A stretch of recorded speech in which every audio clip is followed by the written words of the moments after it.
जर उद्भवले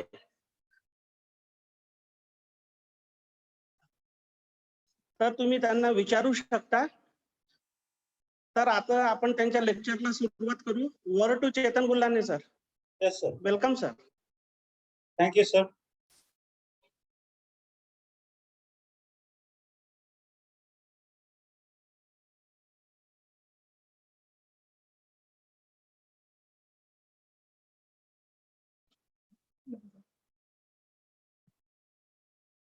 So, good afternoon, all of you. Thank you, sir, for giving me such a opportunity. So today we will discuss about the mode of action of Vaman and Virechan drug. This is the most important topic in Panchakarma. सगळे मराठीच आहे त्यामुळे मी मराठीमध्ये बोलतो, काही problem नाही. आणि कसं आहे की काय काय कन्सेप्ट जे असतात आयुर्वेदातले हे आपले थोडे क्लिअर असायला हवे. आपल्याला आयुर्वेदात असं वाटतंय की फक्त आयुर्वेद म्हणजे इथं फिलॉसॉफिकल सायन्स, म्हणजे ज्या काही वस्तू सांगितल्या आहेत त्या फक्त लिहिल्या आहेत आणि सहयोगाने त्याचे जे आहेत आपल्याला त्याचे इफेक्ट मिळतात. But not like that. की आपण डिस्कस करू की कसं वमन विरेचन ड्रग जे आहे काम करतात आयुर्वेदामध्ये, किंवा कशा त्याचे ऍक्शन आहेत ते आयुर्वेदामध्ये एक्सप्लेन केलं. So Ayurveda is a practical science. म्हणजे आयुर्वेदामध्ये जेवढे काही कल्प आहेत किंवा जेवढ्या गोष्टी सांगितल्या आहेत त्या फक्त लिहिल्या नाही गेल्या आहेत, त्या प्रॅक्टिस म्हणून हजारो वर्षांच्या प्रॅक्टिस मधून त्या अनुभवल्या गेल्या आहेत आणि त्या लिहिल्या आहेत. आता समजा आपण एक उदाहरण घेऊया त्यासाठी टॉपिक सुरू करायच्या आधी. एक समजा आपल्याकडे एक 2 चूर्ण आहेत, ठीक आहे, की 2 पावडर आहेत. चूर्णापेक्षा पण पावडर म्हणतो. 2 पावडर आहेत, ठीक आहे. आणि आपण त्यांना सांगितलं की हे ड्रग सांगा आम्हाला कोणती आहे. एक 2 मॉडर्न स्पेशलिस्ट, बॉटनिस्ट काय म्हणा, फार्माकोलॉजिस्ट जो आहे त्याला आपण दिला आणि एक आयुर्वेदिक एक्सपर्टला दिला.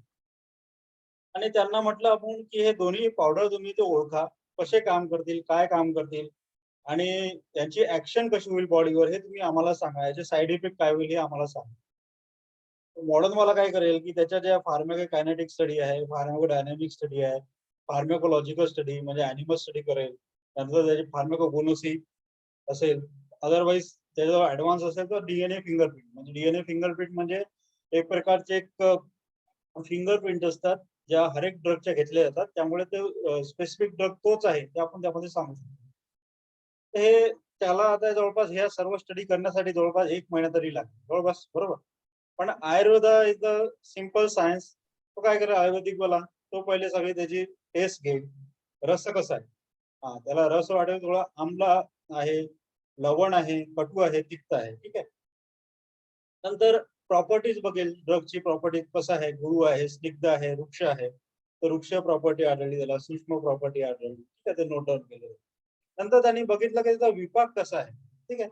विपाक करण्यासाठी त्यांनी चेक केलं की ते विपाक कसा त्याचा त्याला आढळला की काही विपाक हा लगेच नाही कळत. तो जेव्हा पाचन संस्थेमध्ये जातो, जे काही ड्रग आमाशयात गेल्यावर त्याचा कफा मधुर विपाक होतो, पित्ताशयात गेल्यावर आम्ल विपाक होतो आणि अपकवाशात गेल्यावर कडू विपाक.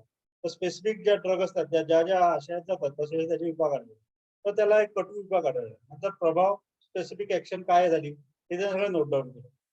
तर त्याला असं आढळलं की हे जे याचे जे गुण आहेत ते काय, दीपन पाचन. कारण रसावरून त्याचे दीपन पाचन, अग्निदीपन, ठीक आहे, आम पाचन. आणि मग कोणत्या आधारावर देऊ शकतो, अग्निमांद ग्रहणी जे ऍसिडिटी जे पेशंट आहे, अग्निमांदाचे पेशंट त्या माणसाला तो देऊ शकतो. तर हे किती वेळ लागला त्याला शोधायला, जास्तीत जास्त 15 ते 20 मिनिटं लागले असेल सगळे जे रसवीर्य विभाग हा शोधून किंवा प्रॉपर्टीज वरून त्याला शोधायला. तर Ayurveda is a practical science. आयुर्वेदाने असे काही मापदंड शोधून काढले आहेत की तुम्ही स्पेसिफिक ड्रगला तुम्ही कसे काम करेल, कुठे काम करेल, कोणत्या स्रोतसावर काम करेल ते तुम्ही सांगू शकतात, लगेच सांगू शकतात. तर हे एक्झाम्पल साठी सांगितलं मी आहे. म्हणजे Ayurveda is not a philosophy, it is also practical science. तर हे हिमवाष्टक चूर्ण होतं, मी जो फोटो दाखवला. तर त्यांना जसं मॉडर्नवाल्यांना भरपूर वेळ लागला, तर आयुर्वेदाने तीच गोष्ट जी आहे त्यांना सांगितलं नसताना सुद्धा त्यांनी लगेच शोधून काढलं की हे ड्रग कशी काम करेल. तसंच तुम्ही एक पॅरासिटामॉलचं जर चूर्ण पण दिलं तरी पॅरासिटामॉलचं चूर्ण तुम्हाला कसं लागेल, कटू तिक्त रस आहे. कटू रसात काय आहे, ज्वरग्न आहे. आयुर्वेद ऑलरेडी सांगितलंय कटू तिक्त रस ही ज्वरग्न. तर असं आपण प्रत्येक ड्रगचं जे आहे आपण शोधू शकतो. तर नेक्स्ट स्लाइड आपण घेऊया की आता वमन आणि विरेचन. ठीक आहे. वमन इज अ सिंपल एक डेफिनेशन आयुर्वेदात दिली आहे. म्हणजे आयुर्वेदाचं कसं आहे सिम्प्लिसिटी सगळ्यांना कळलं पाहिजे असं. तत्र दोष हरणम ऊर्ध्व भागम वमन संज्ञकम आणि अधभाग विरेचन संज्ञकम. म्हणजे दोषांना जर ऊर्ध्व भागाने काढलं त्याला वमन म्हणतात आणि अधभागाने काढलं म्हणजे गुद्वारे निघाले दोष तर त्याला विरेचन म्हणतात. तर before starting that pharmacodynamic or pharmaco mode of action of वमन विरेचन कर्म, we should know the पूर्व कर्म. कारण की वमन आणि विरेचन इज नॉट सिंगल प्रोसिजर. त्याच्यामध्ये पूर्व कर्म, प्रधान कर्म, पश्चात कर्म हे सर्व येतं. स्नेहपान म्हणजे काय? स्नेहपानची डेफिनेशन काय आहे? स्नेहनम स्नेह विषंदम मार्दव क्लेदकारकम which produces the fluidity, moistness to the body and makes body soft and oily is called स्नेह. तर स्नेहपान का करतात? वमन विरेचन आधी स्नेहपान काय करतात? आता मॉडर्न वाल्यांनी तुम्हाला विचारलं एक समजा एक एमडी मेडिसिन वाला आहे तर तुम्ही बस एवढं तेल कशाला पाजता, तूप कशाला पाजता पेशंटला ज्याला ऑलरेडी कार्डियक प्रॉब्लेम आहे त्यांना तुम्ही तेल पाजता, तूप पाजता, तर त्यांना ते पटत नाही गोष्ट. त्यांना समजून सांगायचं असेल तर त्यांना त्यांच्या भाषेतच समजावून सांगावं लागते. तर सिंपल गोष्ट आहे because every cell in the body is made up of lipophilic membrane. ठीक आहे. सुश्रुतांनी म्हटलं आहे की स्नेहमय पुरुष हे आपल्या शरीरात मध्ये जे बॉडी आहे त्यामध्ये जेवढे सेल्स आहे हे लिपोफिलिक मेम्ब्रेनली बनले आहे. म्हणजे काय या थ्रू मध्ये जे लिपिड सोल्युबल आहेत सबस्टेन्सेस ते इझिली ट्रान्सफर होऊ शकतात सेलच्या बाहेर आणि आतमध्ये. आता जेव्हा एखादा व्याधी होतो तो काय म्हणतो आयुर्वेदाचा कन्सेप्ट काय म्हणतो की शरीरामध्ये दोष वाढतात. दोष वाढतात म्हणजे काय नेमकं की शरीरामध्ये टॉक्झिन्स वाढतात. तर स्नेहपान काय करते जेव्हा तुम्ही स्नेहपान करता किंवा स्पेसिफिक त्रिफला ग्रोथ किंवा पंचतिक्त ग्रोथ कुष्ठव्याधीमध्ये पंचतिक्त ग्रोथ आहे, गायनेक मध्ये तुम्ही फलग्रोथ देऊ शकता. जेव्हा तुम्ही देता तेव्हा ते जे आहे ते मेडिसिन आहे ते प्रत्येक सेल पर्यंत आतमध्ये जात. आता आतमध्ये जाऊन काय करायचं सेलमध्ये आपण टॉक्झिन जमावतो. जेव्हा एखादा व्याधी होतो तर सेलमध्ये काय होते त्याचं मेटाबॉलिझम बिघडतं आणि त्यामध्ये टॉक्झिन अक्युमुलेट होतात. तर हे स्नेहपान काय करते सेलमध्ये जाऊन जिथे जे दोष आहेत जे काही टॉक्झिन्स आहेत त्याला लिक्विफाय करते म्हणजे त्याला डिझॉल्व्ह करून घेते. नंतर स्वेदन काय करते? स्वेदन विच प्रोड्युसेस स्वेद म्हणजे काय याची आयुर्वेदामध्ये काय सांगितलंय स्तंभ गौरव स्वीदग्न स्वेदनम स्वेदकारक म्हणजे ज्यामुळे आपल्याला स्वेटिंग होईल, पर्स्पिरेशन होईल, सिकनेस रिलीव्ह होईल, हेवीनेस रिलीव्ह होईल त्याला आपण स्वेदन म्हणतो.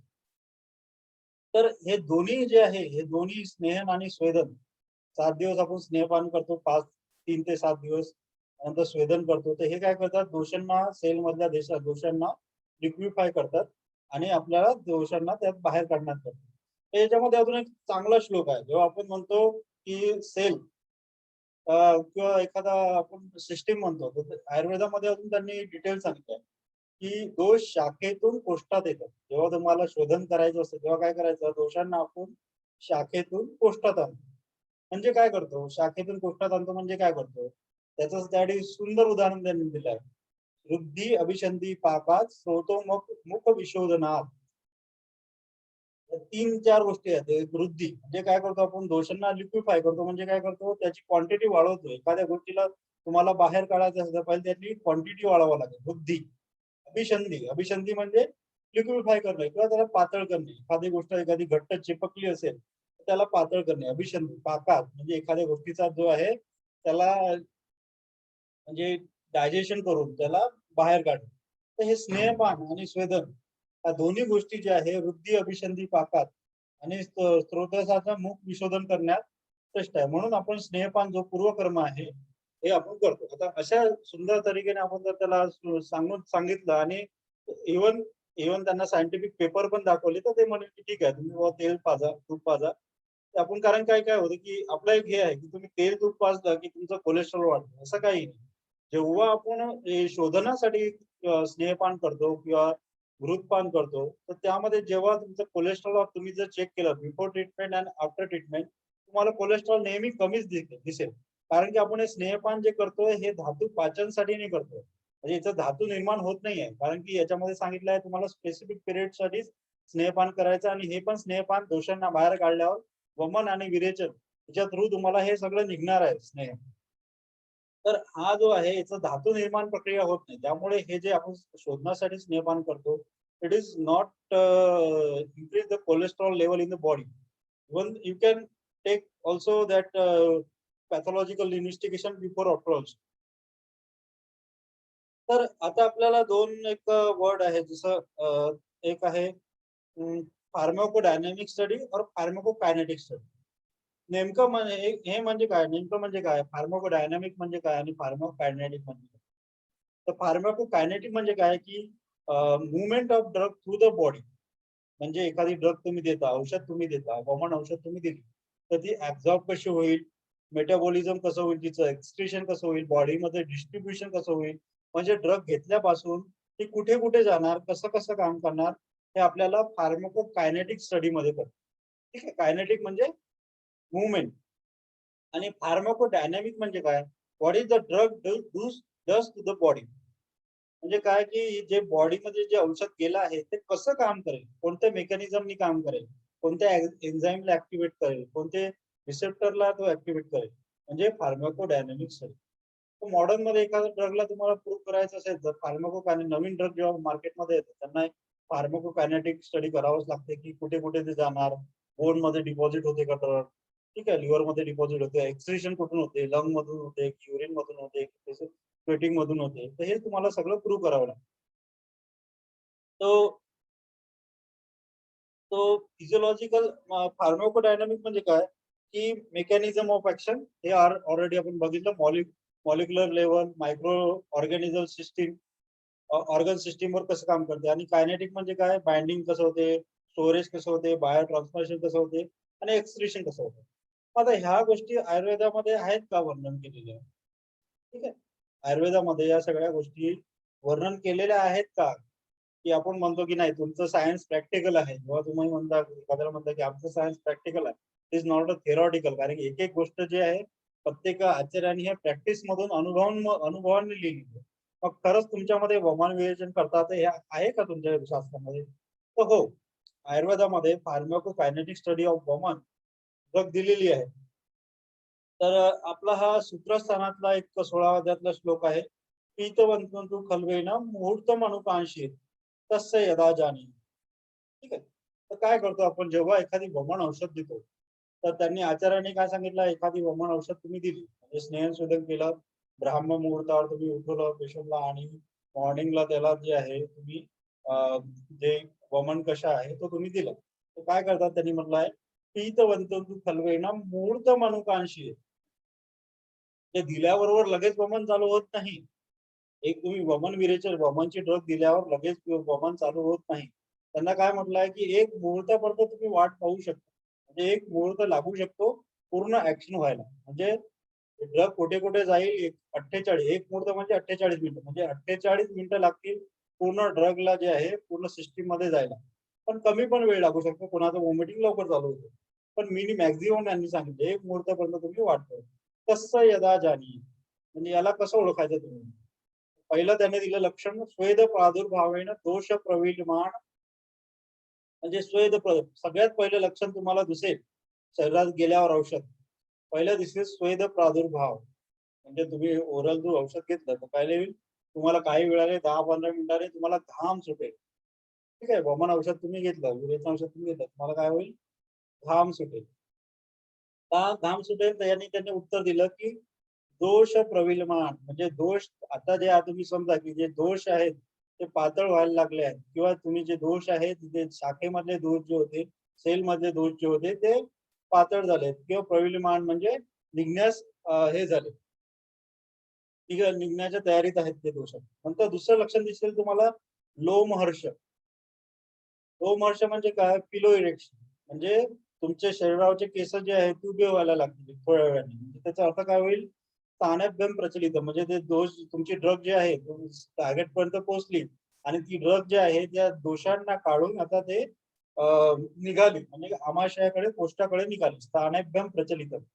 म्हणजे ज्या स्थानेतून ज्या समजा तुमच्या एखाद्या सिस्टीम मध्ये दोष असेल, प्राणवायू दोष अडकले असेल, तर काय होईल की हे दोष जे आहेत तिथून आता औषध जे आहे तुमची त्या दोषांना तिथून काढेल आणि आमाशयाकडे आणायला चालेल. स्थाने पण प्रचलित होईल. म्हणजे यांनी सांगितलं कायनेटिक म्हणजे ड्रग कशी कशी कुठे कुठे जात आहे आणि कसं ओळखायचं की ह्या सिस्टीम मध्ये ड्रग गेली आहे. नंतर आता मग ती दोष तिथून निघाले आणि आमाशयात आले. तर कसं ओळखायचं? कुक्षी आत्मा पेननं कुक्षी अनुगतम. काय होईल त्याला थोड्या वेळाने त्याला पोटामध्ये डिस्कम्फर्ट वाढायला लागेल. एक 15-20 मिनिटांनी त्याला डिस्कम्फर्ट व्हायला लागेल, पोट फुगायला लागेल, आत्मान. ठीक आहे. तर यामुळे समजायचं की दोष जे आहे जे होते शाखेमधून पोटात आले आणि आमाशयामध्ये जमा झाले. आता नंतर त्याचं लक्षण काय दिलं आहे? उल्हास हास्यश्रवणाप्यापी च ऊर्ध्वमुखी भव. जेव्हा मग उल्हास आहे, उल्हास म्हणजे काय? म्हणजे नॉशिया. नॉशिया असून तुम्हाला मग नॉशिया व्हायला लागेल. आणि हास्यश्रवण म्हणजे सलायवेशन, एक्स्ट्रा सलायवेशन तुम्हाला व्हायला लागेल. तर म्हणजे असं समजा की दोष आहेत लगेच आता निघतीलच थोड्या वेळात. ऊर्ध्वमुखी भाव म्हणजे दोष जे आमाशयातले होते ते आता तुम्हाला वॉमिटिंग चालू होईल.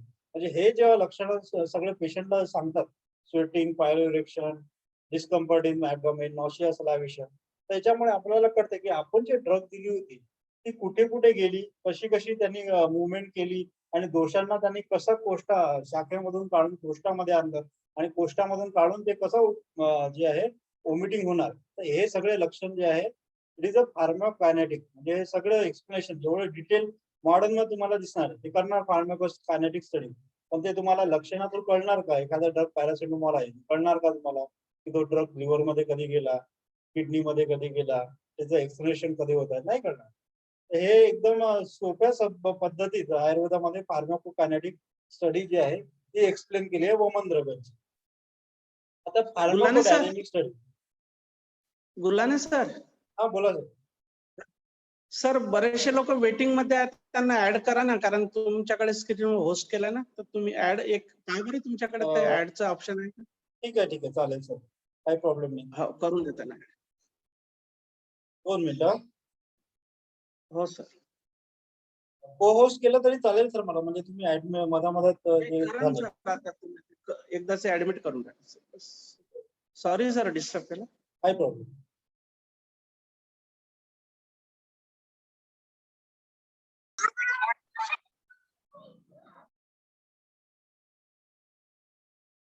एक 5-10 मिनिटं थांबा, म्हणजे ते सगळ्यांना आपण जे आहे जॉईन करून देऊया. ऍडमिट ऑल करून द्या सर तुम्ही.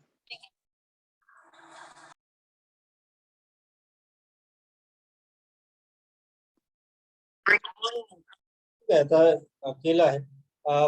ठीक आहे, मी हे थोडं रेकॉर्ड पण केलं आहे. समजा एखाद्याला जर वाटलं की हे पुन्हा ऐकायचं आहे तर तुम्ही ऐकू शकता. रेकॉर्ड केलेलं ओके आहे. Sir, thank you sir. तर मी हे पुन्हा आपण थोडं जे आहे पुढच्या याला जाऊ की फार्माकोकायनेटिक ऍक्शन ही आपण डिस्कस केली. नंतर आपण म्हणूया की फार्माकोडायनॅमिक म्हणजे आता हे मोड ऑफ ऍक्शन, ड्रग कसं काम करते शरीरात गेल्यावर, मेकॅनिझम कसं आहे. जर मॉडर्न मध्ये गेला की हे रिसेप्टर ऍक्टिव्हेट होतात, हे एन्झाईम ऍक्टिव्हेट होतात, तर आयुर्वेदामध्ये असं काही आहे का? हो, एक सुंदर वर्णन आयुर्वेदामध्ये दिलं आहे. कल्पस्थान अध्याय जे आहेत, कल्पस्थान अध्याय यामध्ये हा एक सुंदर एक श्लोक आहे. तत्र उष्ण तीक्ष्ण सूक्ष्म व्याय विकास औषधानी स्ववीर्येण हृदयनुपत्य धमनीरनुसुत्य सुलानी श्रोतभ्यम केवलम शरीरदोषगत संघार. तर हा श्लोक जो आहे हा प्रत्येक पंचकर्माला आलाच पाहिजे. आता हा याचं इम्पॉर्टन्स एवढं का आहे आपण हे बघूया. तर पहिले वाक्य काय? तत्र उष्ण तीक्ष्ण सूक्ष्म व्याय विकासी औषध. तर सगळ्यात पहिल्या लाईन मध्ये यांनी त्यांच्या दिल्या आहे प्रॉपर्टीज, की वमन विरेचन ड्रग मध्ये कोणत्या प्रॉपर्टीज आहे आणि त्या कशा काम करतात. तर त्यांनी म्हटलंय तत्र उष्ण तीक्ष्ण सूक्ष्म व्याय विकासाची औषधाने स्ववीर्येने हृदयनुपत्य. म्हणजे याच्या काय होते की या प्रॉपर्टीज मुळे उष्ण तीक्ष्ण आणि सूक्ष्म व्याय विकासी याच्या वीर्यामुळे, म्हणजे हे ड्रग जे आहे ऍब्झॉर्ब झाल्यानंतर याचं जे वीर्य आहे यामुळे काय होतं ते हृदयामध्ये जातं आणि हृदयामुळे काय म्हणतात ते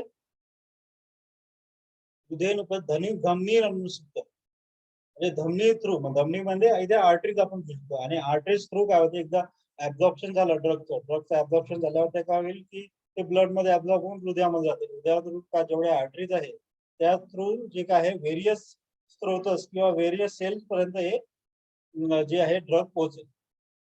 स्थूलाणु स्त्रोतभ्यम मायक्रो आणि मॅक्रो चॅनल्स. तर एक सेल्युलर सिस्टीम, जेवढ्या काही सेल्युलर सिस्टीम आहेत किंवा डायजेस्टिव्ह सिस्टीम आहे, रेस्पिरेटरी सिस्टीम आहे, या प्रत्येक ठिकाणी ह्या ड्रग जाईल. नंतर काय म्हणतात ते, केवलम शरीरगत दोष संघात आग्नेयात विच्छेदन. तर आग्नेय गुणामुळे काय होईल, याचं काय कारण, काय यामध्ये उष्ण गुण झाला. आग्नेय गुणामुळे ह्या त्याचा काय होईल, दोष इज लिक्विफाय, जे काही मध्ये गेले तर सेल मध्ये गेलं तर तिथले दोष जे आहे ते लिक्विफाय होते. आणि तीक्ष्ण गुणामुळे काय होईल, it breaks down into several particles. म्हणजे जेवढे काही दोष आहेत ते बारीक बारीक, कारण की तुम्हाला दोष काढायचे असेल तर त्याला जो मोठा दोष संघात आहे त्याला तुम्हाला नष्ट करावं लागेल, बरोबर. तर उष्ण आणि तीक्ष्ण गुण त्यामुळे काय होतं, या दोष संघात नष्ट होत.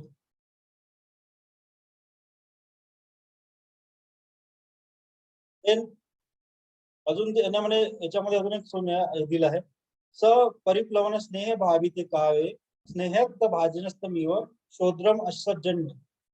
तर याच्यामध्ये दिले आहे की अग्निवेशाने पण ना विचारलं पुनर्वसूंना की आम्ही जे हे दोष जे आहे शरीरातून बाहेर काढतोय, तर हे दोष आता समजा तुमच्या शाखेतून दोष कोष्टात आले तर काय असं नाही की का ते शाखेतून कोष्टातच का येईल, ते दुसऱ्याकडे का जात नाही, किंवा ते शाखेतून येता कोष्टाला चिपकू पण शकतात ना. एका जागी समजा निघालं, एका जागेतून बस निघाली, जसं आधी थांबत थांबत येते किंवा रस्ता का भटकत नाही दोष.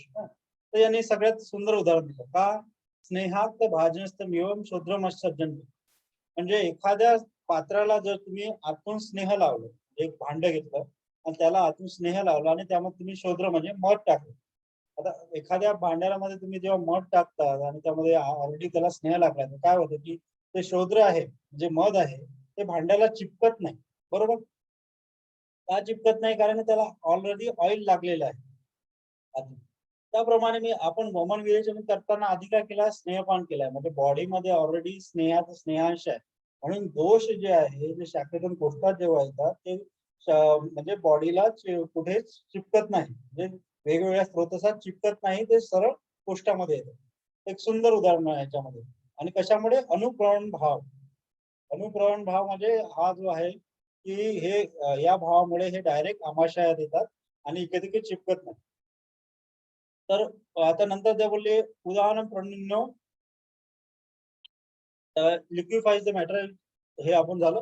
एंटर आमाशया देन स्टिम्युलेट द उदाहरण वायू. काय करतात, एकदा हे दोष आमाशयात आले की काय करतात, उदाहरण वायूला हे स्टिम्युलेट करतात.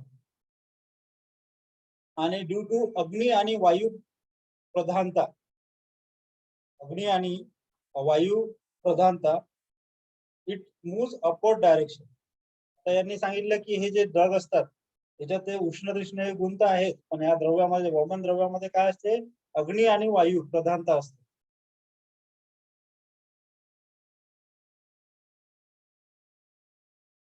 आवाज येतो माझा?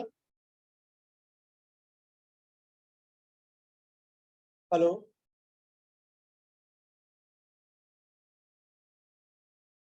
हॅलो, आवाज येतोय? हो सर, आवाज येत आहे सर. ओके. तर अग्नी आणि वायूमुळे हे दोष जे आहे, अग्नी आणि वायू प्रधानतामुळे, हे महाभूत प्रधानतामुळे हे दोष जे आहे अपवर्ड डायरेक्शनने जातात. ठीक आहे. आणि नंतर काय होते, वमन चालू. तर विरेचनचं कसं आहे, हे सेम इथपर्यंत जाते, धमनी थ्रू जातात, नंतर स्त्रोतसात जातात. अग्नी आणि तीक्ष्ण प्रॉपर्टी याच्यामध्ये पण असतो. पण विरेचन ड्रग मध्ये काय वेगळं असते, याच्यामध्ये जल आणि पृथ्वी महाभूत असते. ठीक आहे. सेम ड्रग, गुण तेच आहेत, उष्ण तीक्ष्ण सूक्ष्म व्यायू विकास हे गुण आहेत, पण त्याशिवाय यामध्ये आहे पृथ्वी आणि जल महाभूत. पृथ्वी आणि जल महाभूतमुळे काय होतात की दोष जे आहे ते अध म्हणजे पक्वाशयातून खाली जातात, त्यामुळे आपल्याला हे गुणमार्गाद्वारे विरेचन होतं. आता तुम्ही म्हणाल की याच्यामध्ये अग्नी वायू आला, पृथ्वी आणि जल महाभूत आला, मग आकाश महाभूत का नाही आला याच्यामध्ये, कुठेच आकाश महाभूताचं वर्णन नाही. तर आकाश महाभूत जे आहे हे शोधण्यासाठी नसते. त्या औषधींमध्ये आकाश महाभूत असते ते शमन करतात, जे द्रव्य शमन असते. तर वी आर हिअर डुईंग शोधनासाठी आपल्याला अग्नी वायू असेल तर वमन होईल, आणि पृथ्वी आणि जल महाभूत पदार्थ असेल तर विरेचन होईल. आणि एखाद्या ड्रग मध्ये आकाश महाभूताचं प्राधान्य असेल म्हणजे तो ड्रग संशमन करेल, दोषांचं शमन करेल, तो शोधन करणार नाही. उष्ण गुण काय करेल तसं आपण याच्यामध्ये डिस्कस करू. उष्ण गुण काय करेल की एक दहन स्वेडिंग म्हणजे आग्नेयात विशन देते, म्हणजे दोषांना पातळ करेल. तीक्ष्ण गुणामुळे ऑलरेडी आपण म्हटलं आहे की दोषांना तो दोष संघात जो आहे तो कमी करण्यात मदत करतो. दोष जे आहे ते बारीक करतो किंवा दोषांचं स्मॉल क्वांटिटी मध्ये ब्रेक डाऊन करतो दोषांना. ऑलरेडी इज डू द शोधन, पाचन आणि छेदन तीक्ष्ण गुणामुळे एवढं.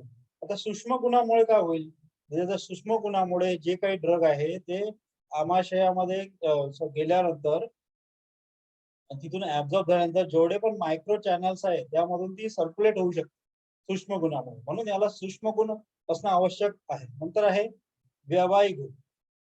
आता व्यावहारिक गुण हा स्पेसिफिक का सांगितला आहे, वमन द्रव्य spread body and reaches to the cellular without being digested. Simple आहे, एखाद्या गोष्टीला काम करायला एखादी औषध घेतल्यावर ती डायजेस्ट होईल आणि मग नंतरच काम चालू होईल ना. जर लिव्हर मध्ये गेल्यावर फर्स्ट मेटाबॉलिझम, सेकंड मेटाबॉलिझम पाहते फॉलो करतो आणि नंतर मग ते ड्रग जे आहे त्याचे मेटाबॉलाइट होऊन काम करतो.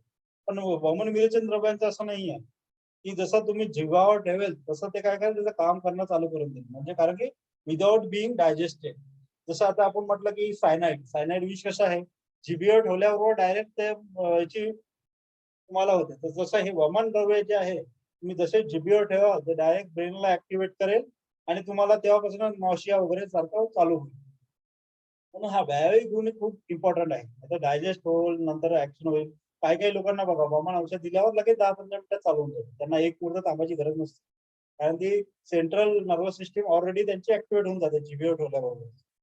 नंतर विकासी गुण. विकासी गुण म्हणजे काय, वमन द्रव्य म्हणजे संधी शैथिल्य. संधी शैथिल्य म्हणजे काय इथे आता विकासी गुण म्हणजे काय, संधी शैथिल्य याच्यामध्ये दोन शब्द आहेत, संधी आणि शैथिल्य. संधी म्हणजे काय, जेव्हा दोष जे आहे स्रोतसापाला चिपकले आहेत, शैथिल्य म्हणजे त्यांना पासून मोकळे होते. म्हणजे दोष स्रोतसाला चिपकलेले दोष त्याला मोकळं करण्यासाठी आपल्याला हे जो आहे विकासी गुण हा महत्वाचा आहे. आणि प्रभावाचा ऑलरेडी मी सांगितलंय स्पेसिफिक ऍक्शन.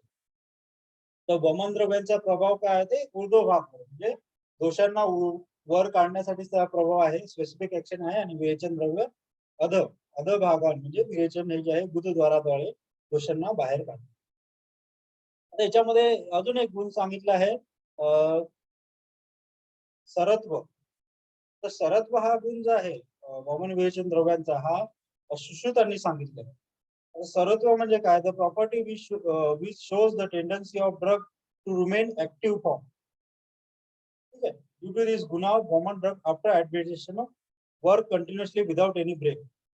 आता काय होतं, जेव्हा आपण वमन किंवा विरेचन ड्रग देतो तेव्हा आपलं एक असं आहे की वमन औषध दिली, एक वॉमिटिंग झाली आणि थांबलं नाही. It is a continuous process. जोपर्यंत तुमचे पित्तांत वमन होणार नाही किंवा तुमचे पूर्ण दोष बाहेर निघणार नाही, ते कमीत कमी 10-15 वेग तर तुम्हाला येतातच वमनामध्ये.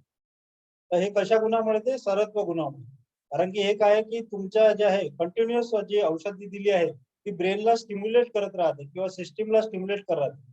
आता जेव्हा वॉमिटिंग आणि वमन मध्ये म्हणजे छर्दी आणि वमन मध्ये हाच फरक आहे. छर्दीमध्ये काय होईल, तुम्हाला एकदा वॉमिटिंग केल्यावर एकदम बरं वाटेल, पुन्हा पुन्हा तुम्हाला वॉमिटिंग होणार नाही. जसं उलटी ऍसिडिटीमुळे तुम्हाला वॉमिटिंग झाली तर तुम्हाला एकदा निघाला ती पोटात, पुन्हा होणार का वॉमिटिंग, नाही. पण जेव्हा तुम्ही वमन औषधी घेता तर त्यामध्ये तो एक 10-15 मिनिटं तुम्हाला कंटिन्युअस वॉमिटिंग लागतेच, होतेच. एक 10-15 वेग येतं. विरेचनामध्ये पण असं आहे 20-30 वेगापर्यंत तुम्हाला कंटिन्युअस दिवसभर जो आहे ते चालू असतं. हे सरत्व गुणामुळे it works continuously without any break. तर हे गुण असं हे कोष्टामध्ये सुश्रुतांनी केलं. देन उदाहरण त्यामध्ये सांगितलंय Charaka has use as a word उदाहरण प्रणिन्य. आता उदाहरण प्रणिन्य म्हणजे काय, उदाहरण वायूच का सांगितलंय, उदाहरण वायूचं काम काय, उरस्थान उदाहरणस्य नासा नाभी गलच्चर. म्हणजे उदाहरण गुणामुळे कार्यक्षेत्र काय, ऊर्ध्व म्हणजे याच्यामुळे वमन करायचं असेल तर तुम्हाला उदन वायूला जो आहे ऍक्टिव्हेट करावाच लागेल, तेव्हाच तो नासा नाभी जे जे दोष आहे तिथून येऊन तो ऍक्टिव्ह करेल. वायूचं काम काय आहे तेच आहे की कोणत्याही ऍक्शनला पार पडणं. नंतर धमनी. आता धमनीमध्ये आपण चॅनल्स पण घेऊ शकतो, याचे ऍड्रेस पण घेऊन घेतो, जे आपण म्हणतो की हृदयामध्ये गेलं आणि हृदया थ्रू जे आहे जे आहे ती औषध जे आहे धमनी थ्रू प्रत्येक स्रोतसामध्ये जात. हे पण एक कन्सेप्ट क्लिअर होता धमनी म्हणजे काय. देन आमाशय. आमाशय जेव्हा आपण म्हणतो तर त्यामध्ये काय दोन गोष्टी येतात, एक ऊर्ध्व आमाशय जे कपाचं स्थान आहे आणि अधक आमाशय जे पित्ताचं स्थान. तर शायरंगधारांनी म्हटलंच आहे की वमन जे आहे हे जे आहे वमन जे आहे अपक्व कफपित्ताला बाहेर काढतं. हे फक्त कफाची प्रोसिजर नाही आहे वमन, हे तर पित्ताची प्रोसिजर सुद्धा आहे वमन. म्हणून हे जे आहे आमाशय आणि पित्ताशय म्हणजे सॉरी आमाशय ऊर्ध्व आमाशय आणि अध आमाशय दोघांमध्ये हे वमन काम करतं. तर जसं पित्तांत वमन म्हटलं आहे, तर पित्तांतामध्ये यामध्ये शेवटी पित्त निघायलाच हवं. ते पण आपण डिस्कस करू पित्त म्हणजे काय आणि कसं निघतं. नंतर हृदय. आता यामध्ये आपण सांगितलं आहे तर हृदय जे आपण आयुर्वेदामध्ये सांगितलं आहे की औषध हृदयात जाते आणि धमनी जे आहे पूर्ण शरीरामध्ये स्प्रेड होते. आता हृदय म्हणजे आपण ते दोन घेऊ शकतो, एक तर आपण हार्ट घेऊ शकतो.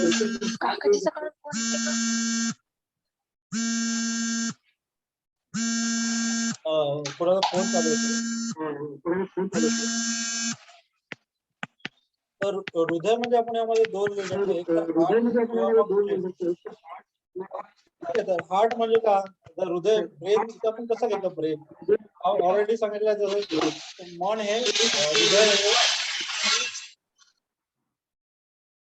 मनाचं स्थान काय आहे हृदय सांगितलं आहे ऑलरेडी. हृदय म्हणजे आपण तेव्हा तेव्हा काय कन्सिडर करतो ब्रेन. तसं यामध्ये पण जे आहे जेव्हा आपण औषध जे आहे जिभेवर ठेवतो कामक औषध किंवा व्हेरिएशन औषध तेव्हाच त्याची ऍक्शन चालू होते. म्हणजे ते काय तेव्हा जे आहे तिथून ऍब्झॉर्प्शन होऊन ब्रेन जे आहे ब्रेन सेंटरला ऍक्टिव्हेट करतो आणि तिथले मग सिम्पॅथेटिक नर्व पॅरासिम्पॅथेटिक नर्व आमाशय किंवा पक्वाशय याला ऍक्टिव्हेट करतो. तर हृदय म्हणजे आपण इथं हार्ट पण घेऊ शकतो किंवा ऍब्झॉर्प्शन झाल्यानंतर जे ड्रग आहे आर्टरीज थ्रू जाते किंवा आपण इथं ब्रेन पण घेऊ शकतो, तो दोन्ही घेऊ शकतो. तर याची थोडी अॅनाटॉमी पण आपल्याला एक माहित पाहिजे की वमन कसं काम करते. एक आहे तर यामध्ये आमाशयाचे एक 4 पार्ट असतात. एक असतो कार्डियाक एंड म्हणजे इसोफॅगस ट्यूब आणि आमाशयाशी कनेक्ट होतो त्याला कार्डियाक एंड म्हणतात. एक फंडस असतो वरचा आणि एक बॉडी असतो आणि एक पायलोरिक एंड असतो. जनरली काय होते की हे जे दोन्ही वॉल्व असतात नॉर्मली बंद असतात. जेव्हा आपण जेवण घेतो तेव्हा काय करते कार्डियाक वॉल्व ओपन होतो आणि इथे जे आहे जे वमन द्रव्य आहे इथे कॉन्सन्ट्रेट होतो. ठीक आहे. तर पण पायलोरिक एंड जो आहे नेहमी क्लोज असतो. जोपर्यंत इथे पाचन होत नाही ड्रगचं किंवा इथे जे आहे पुढची स्टेप होत नाही तेव्हा होत नाही. तर पायलरीज मध्ये ऍट्रम आणि पायलर हे दोन पार्ट आहेत. ठीक आहे. हे आपण डिस्कस करू समोर कसं आहे काम करतो. नंतर आहे बाईल. आता एखादी गोष्ट जी आहे वमन केल्यानंतर शेवटी पित्त का बाहेर निघतो. वाय पित्त. जेव्हा आपण वमन करतो तेव्हा काय करतो की कंटिन्युअस जे आहे स्टमक वॉश हा चालूच असतो. यामध्ये आपण एसटी मध्ये पान जो आहे किंवा मिल्क आहे हे कंटिन्युअस भरत राहते. वॉमिटिंग वेग येत राहतात. पुन्हा आपण यामध्ये एसटी मध्ये पान पितो आणि पुन्हा वेग येतो. कंटिन्युअस प्रोसेस चालूच असतो. पण स्पेसिफिक टाइम नंतर काय होतं की जे हा पायलोरिक एंड आहे तो ओपन होतो. जो आमाशयाचा अधोभाग आहे तो ओपन होतो आणि तुम्हाला ऑलरेडी माहित आहे की कॉमन बाईल डक्ट जो आहे बाईल पॅन्क्रियाटिक ज्यूस आणि बाईल पिगमेंट हे कॉमन बाईल डक्ट असतो तो ग्रहणीमध्ये म्हणजे आमाशयाचा पहिला पार्ट सॉरी लघु अंतराचा फर्स्ट पार्ट जो आहे ज्याला आपण ग्रहणी म्हणतो यामध्ये ओपन होतो. तर जे काही पित्त आहे कंटिन्युअस प्रोसेसमुळे यामध्ये काय होतं की हे शेवट लास्ट स्टेज मध्ये हे जे पित्त आहे बाईल मधून तर हे डिओडिनम मध्ये जमा होते आणि पायलरिक एंड ओपन झाल्यामुळे हे जे पित्त आहे आमाशयामध्ये आणि आमाशयामध्ये आल्यानंतर जेव्हा शेवटचा वेग येतो तेव्हा याच्यामध्ये तुम्हाला घशामध्ये आंबट येणे थोडं जळजळ वाटणे किंवा थोडं ऑइली टेक्स्चर वाला एक ओमिटस निघते त्याला आपण म्हणतो बॉईल त्याला म्हणतो पित्त. तर हे बाईल आणि पित्त शेवटी का निघते त्याच्यामुळेच निघते कारण की लास्ट स्टेज मध्ये हे जे आहे गॉल ब्लॅडर हे स्टिम्युलेट होते आणि हे जे आहे डिओडिनम मधून हे आमाशयात एंटर करते. तर सहसा काय असते की हे this is happen due to the anti peristaltic movement. Normally काय की आमाशय टू लघु आंत्र ते बृहदांत्र, नंतर स्थूलांत्र म्हणजे रेक्टम असं अन्नाचा फ्लो असतो. पण याच्यामध्ये वॉमिटिंग मध्ये काय होतं की हा फ्लो रिव्हर्स होतो. म्हणून हे जे आहे पित्त जे आहे ते डिओडिनम मधून आमाशयामध्ये एंटर होतं. म्हणून लास्ट स्टेज मध्ये आपल्याला पित्तांत वॉमिट भेटतो. ते मेकॅनिझम अजून थोडं डिटेल आहे पण याला वेळ लागेल. पण आपण एक समजू शकतो. तर वॉमिटिंग जसं मी म्हटलं की वॉमिटिंग जे आहे हे दोन प्रकारे इकडे चालू होते वॉमिटिंग. एक आहे सेंट्रल वॉमिटिक आणि लोकल वॉमिटिक किंवा रिफ्लेक्स वॉमिटिक. हिमिटिक्स जेव्हा काही आमाशयात जे ड्रग जाते किंवा जी बॉडीमध्ये ऍब्झॉर्ब होते, समजा आपण वॉमन योग घेतला तर वॉमिटिंग चालू कशी होते? It activate the chemoreceptor zone the brain. हा किमोरिसेप्टर झोन कुठे असतो? हा जस्ट पॉन्स मेडुला जे आहे त्याच्यामध्ये जे ब्रेन स्टेम आहे इथे मध्ये फोर्थ वेंट्रिकल जवळ हा किमोरिसेप्टर झोन असतो. जेव्हा आपण कॉमन ड्रग घेतो तर हा जो आहे तो ब्रेन स्टेम मध्ये जाऊन हे किमोरिसेप्टर झोनला ऍक्टिव्हेट करतो आणि त्याच्या जवळच एक वॉमिटिंग सेंटर असतं. आता किमोरिसेप्टर झोन कसा काय ऍक्टिव्हेट होतो? सगळ्या ब्रेन मधून सगळ्यात पहिले किमोरिसेप्टर झोनच काय ऍक्टिव्हेट होतो? कारण की हा किमोरिसेप्टर झोन जो असतो हा जो आहे ब्लड ब्रेन बॅरियर याच्यामध्ये नसतो. तुम्हाला माहित असेल की ब्रेन मध्ये एक कव्हरिंग असतो, आयमॅटर, ड्युरामॅटर, मॅटर, आणि कोणती पण ड्रग घेतल्यावर हे डायरेक्ट ब्रेन मध्ये एंटर होऊ शकत नाही. मोस्ट ऑफ द ड्रग, ठीक आहे, तुम्ही जे काय अँटीबायोटिक घेता ते घेता तर ते सगळ्या ड्रग ब्रेन मध्ये ऍब्झॉर्ब होत नाही. कारण ब्रेन मध्ये कव्हरिंग असते त्याला म्हणतात ब्लड ब्रेन बॅरियर. तर स्पेसिफिक ड्रग आहेत त्याच फक्त ब्रेन मध्ये जाऊ शकतात, ह्या बॅरियर पास करू शकतात. जसं लिओडोपा हे जे पार्किन्सॉनिकचं ड्रग आहे ते ब्लड ब्रेन बॅरियर क्रॉस करू शकतो, म्हणजे डायरेक्ट जाऊ शकतो. तर हा किमोरिसेप्टर झोन जो असतो हा ब्लड ब्रेन बॅरियरचा बाहेर असतो. म्हणून ब्लड मध्ये थोडेफार पण केमिकल चेंजेस झाले किंवा टॉक्सिन्स झाल्या किंवा ड्रग लिकेज झाल्या तर हे लगेच किमोरिसेप्टर झोनला ऍक्टिव्हेट करतात. तर जेव्हा ब्लड मध्ये जेव्हा हे कॉमन द्रव्य किंवा मदत द्रव्याचे ऍक्टिव्ह इन्ग्रेडियंट देतात हे डायरेक्ट जे आहे याला ऍक्टिव्हेट करतात किमोरिसेप्टर झोनला, आणि किमोरिसेप्टर झोन जो आहे तो वॉमिटिंग सेंटरला ऍक्टिव्हेट करतो. इथं झालं सेंट्रल इमिटिक्स. म्हणजे आता एक तर आहे, दुसरं आहे रिफ्लेक्स इमिटिक्स. तर यामध्ये काय लोकल ऍक्शन पण असतो. जसं तुम्ही ज्या काही ड्रग घेता, औषधी घेता, ते लोकल म्युकोजा आहे स्टमकचा त्याला पण काय करतात, त्याला पण जे आहे हे स्टिम्युलेट करतात. तर यामध्ये व्हॅगस नर्व जे आहे हे मोस्ट इम्पॉर्टंट आहे. व्हॅगस नर्व जे आहे ही जर स्टिम्युलेट झाली तर काय होते की लोकल ऍक्शन पण चालू होते. म्हणजे असं नाही की ब्रेनलाच गेलं पाहिजे प्रत्येक वेळेस सेंटर. तर लोकल जे आहे ग्लुकोजा इरिटेट झाल्यावर हे पण कॉन्ट्रॅक्शन चालू करते. लोकल रिफ्लेक्स, याला रिफ्लेक्स वॉमिटिंग म्हणतात. काही काही औषधी अशा आहेत की घेतल्यावर लगेच वॉमिटिंग चालू होते, ठीक आहे. यामध्ये ऍब्झॉर्प्शन होण्याचं किंवा काय त्याला म्हणतात की ऍक्शन, ब्रेनची ऍक्शन व्हायला पण लागत नाही. याला म्हणजे सिम्पॅथॅटिक आणि पॅरासिम्पॅथॅटिक. तर काही ऍक्शन जे आहे स्पायनल कॉर्ड कंट्रोल करतो आणि काही ऍक्शन जे आहे ब्रेन कंट्रोल करतो. तर स्पायनल कॉर्ड जे ऍक्शन कंट्रोल करतात त्या रिफ्लेक्स वाले असतात, लगेच होतात. काही काही गोष्टी अशा आपल्याला रिफ्लेक्स जसं ऍक्शन होते ना, एखादा चटका लागल्यावर लगेच आपण हात मागे घेतो, इट इज रिफ्लेक्स ऍक्शन. असं नाही की ब्रेनने त्याला दिलं, because it is a reflex action. तर हे सिम्पॅथॅटिक नर्वस सिस्टीम थ्रू होते. तर मदन फल जे औषधी आहेत, आधी औषधी आहेत, त्या दोन्ही प्रकारे काम करतात. एक तर सेंट्रल ब्रेनला पण स्टिम्युलेट करतात आणि रिफ्लेक्स म्हणजे गॅस्ट्रिक ग्लुकोज आहे त्याला पण ते स्टिम्युलेट करतात.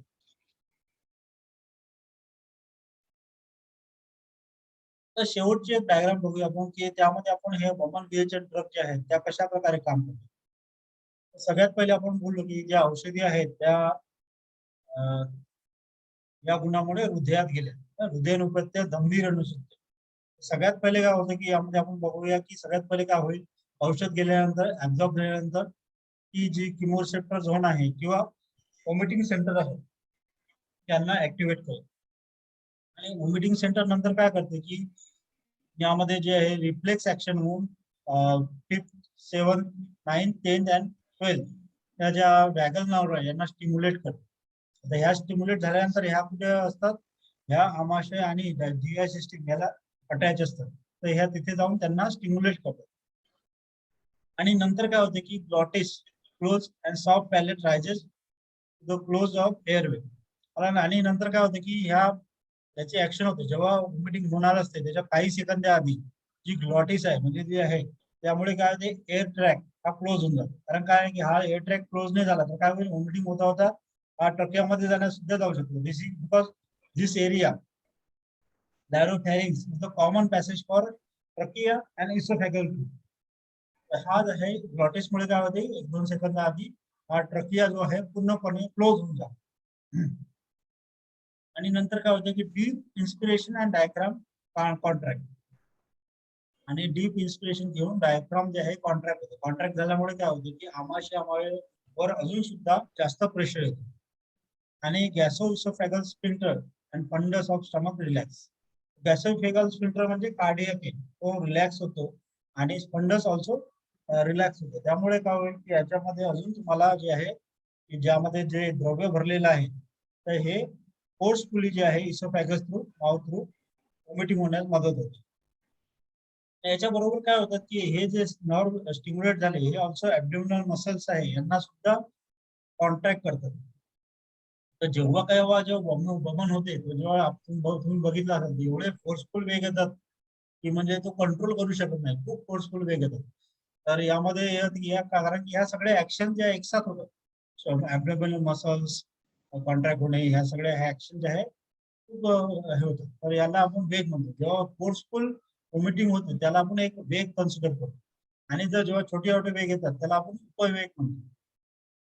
Also there is anti peristaltic waves. Anti peristaltic wave already मी डिस्कस की ज्या वेव्स आहेत त्या पाकवाशयातून लघु अंतराकडे स्मॉल इंटेस्टाईन कडून स्टमककडे म्हणजे असा उलटा फ्लो चालू होतो. ज्या काही नॉर्मल फ्लो काय आहे याच्यामध्ये stomach to small intestine to large intestine असा नॉर्मल फ्लो असतो पॅरासिटिक मुवमेंट पेरिस्टाल्टिक मुवमेंट वेव्हचा. आणि याच्यामध्ये उलट्या अँटी पॅरासिटिक वेव्ह चालू होतात. नंतर काय होतं की याच्यासोबत आपल्याला लक्षणं मिळतात की हायपर व्हेंटिलेशन टॅकिकार्डिया हे सुद्धा लक्षणे अवलंबून होतात. आणि याच्यामुळे काय होते व्हॉमिटिंग आपल्याला दिसून येते. तर ही डायग्राम आहे ही सध्या तुम्ही लक्षात ठेवली की व्हॉमिटिंग कसं होते. डिटेल भरपूर आहे यामध्ये व्हॉमिटिंग प्रोसेसमुळे की काम कसं करतात काय कसं करतात. तर ह्या आहे आणि विरेचन ड्रगचं पण आहे यामध्ये. तर विरेचन ड्रग सुद्धा हा टॉपिक थोडा मोठा आहे पण आपण पुढच्या वेळेस आपण घेऊ शकतो. याला पण एक अर्धा 1 तास लागू शकतो. पण आपण जनरली आपण बघितलं जसं आपण हे बघितलं की हा श्लोक फार्माकोडायनॅमिक म्हणजे ड्रग कशी काम करेल कसं काम कोणता वायू काय कधी ऍक्टिव्हेट होईल कोणत्या गुणामुळे काय होईल ते आपण सगळं याच्यामध्ये दिलं आहे. म्हणजे आपण हे जे आहे ड्रग शरीरात गेल्यावर कसं काम करते काय काम करते आणि मॉडर्ननुसार आपण ते कोरिलेशन सुद्धा बघितलं. तर अशा प्रकारे जे आहे आयुर्वेदिक कन्सेप्ट आपण क्लिअर करून घेऊ शकतो आणि दुसऱ्यांना पण समजावून सांगू शकतो. तर अशा मी डॉक्टर अग्रवाल सर यांना धन्यवाद. Thank you for giving me such opportunity. आणि पुढे पण भविष्यात मला जर असे अपॉर्च्युनिटी भेटली तर मी नक्कीच नवीन नवीन कन्सेप्ट जे आहे आयुर्वेदाचे ते नक्कीच एक्सप्लोअर करण्यास किंवा ते समजून घेण्यात तुम्हाला मदत करेल. धन्यवाद. धन्यवाद बुलाना सर तुमचा परत एकदा. आजचा जो आपला राहिलेला थोडासा विषय आहे आपण पुढच्या 2 आठवड्यात तुमचा वेळ घेऊन तो विद्यार्थ्यांना सांगण्याचा प्रयत्न करू सर. फार फार आभार सर तुमचा. Thank you sir.